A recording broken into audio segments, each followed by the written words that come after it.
Oh, good morning, everybody. Welcome back for yet another video. We're, coming off a weekend that was a weekend, to say the least. There's a few things to unpack.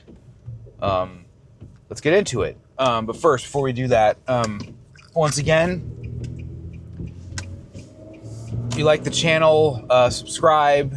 That's the best way to support me. If you want to get notified when I post videos, hit that like button and the bell icon and whatnot. Anyway, let's get into it. So we had another deadly shooting involving federal immigration officers over the weekend. I'm pretty sure, don't have to announce that like it's news, because I'm pretty sure everybody already knows that happened. But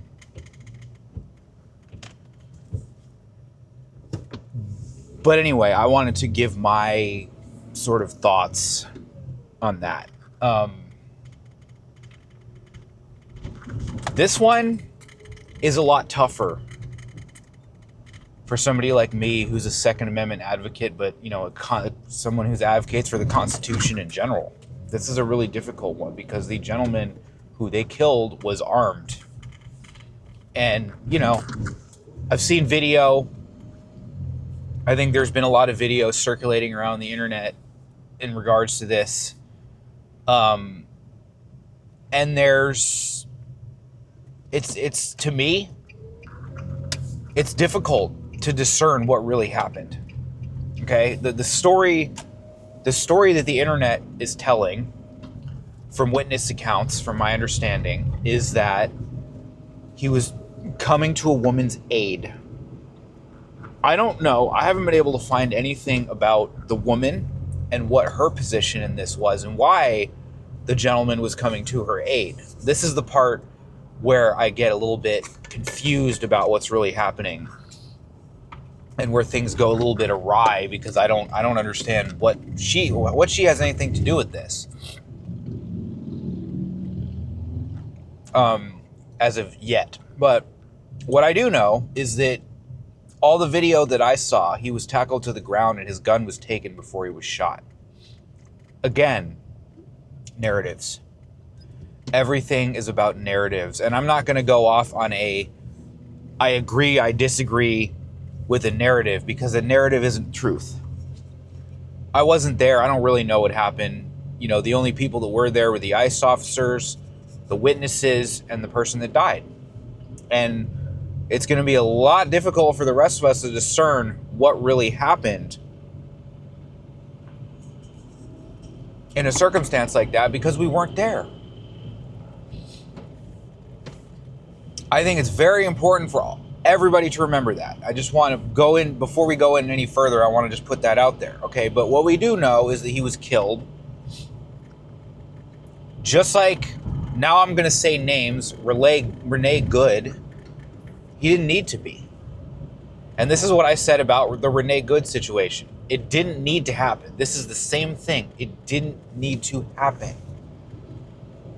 But here's another thing that I want to sort of put forth here. And I think this is a very important piece of this entire thing. All of us, and I'm guilty of this too. Okay, so I'm no saint here. Believe me. We do this thing where we elevate someone based on what they did and who we think they were. Okay?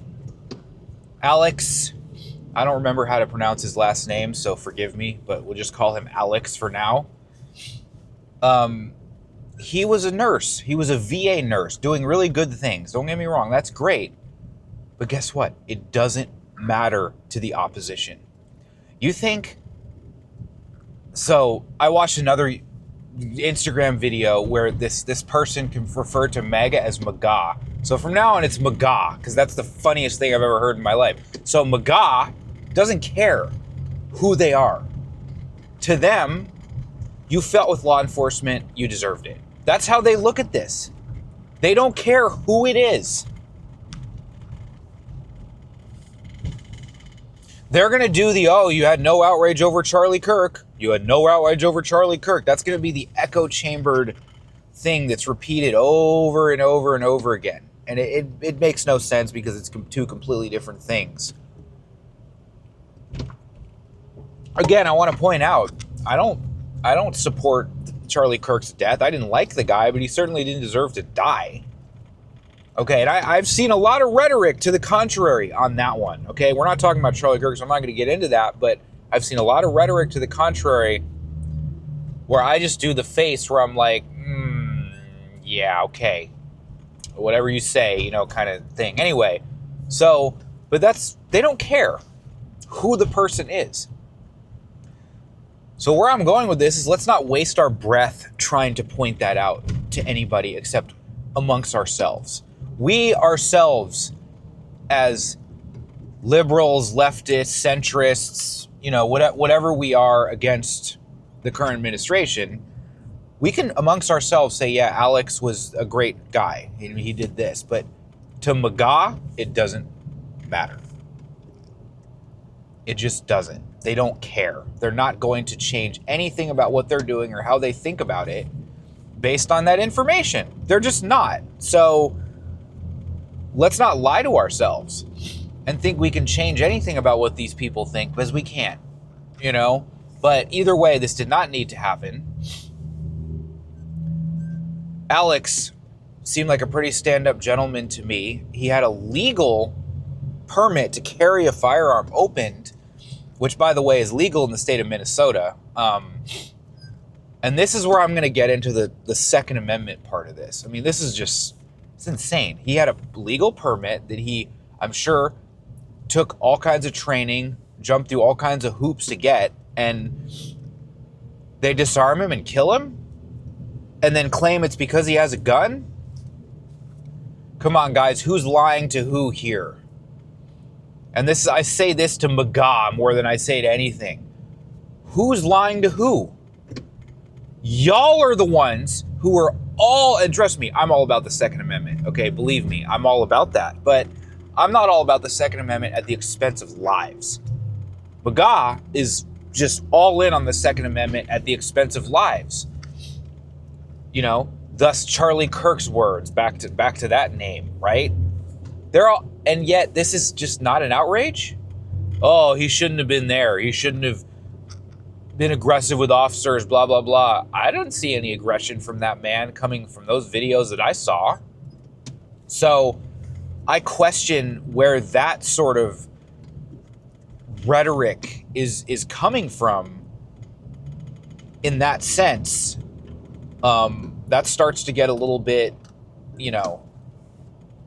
funky to me, because it's like, where, being a Second Amendment advocate, again, to me, it doesn't mean that I support every possible aspect of that.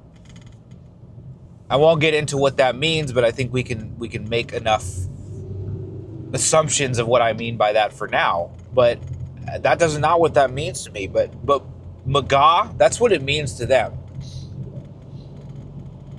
Like, and it's wildly ridiculous in every way that's what these people think. That's how they look at stuff. It doesn't really add up to me. It doesn't have a whole lot of logic to it. It just feels like brainwashed.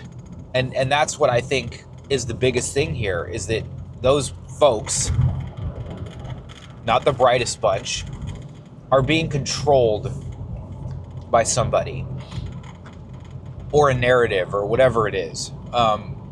But, the Second Amendment part of this whole thing for me is really just, where's your outrage now? This gentleman was practicing his First and Second Amendment rights and was killed for it.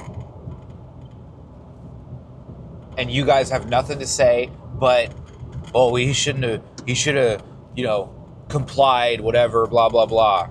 He should have treaded on him, is what, it's, I saw something that I've reposted a few times on social media where somebody talked about how, MAGA has gone from don't tread on me to please tread on me real fast since this whole immigration custom enforcement thing has started. It's quite ridiculous. Like, you know, anyway, I'm gonna go ahead and cut it off here. I just thought I'd come on here and, you know, kind of get my point across on that one.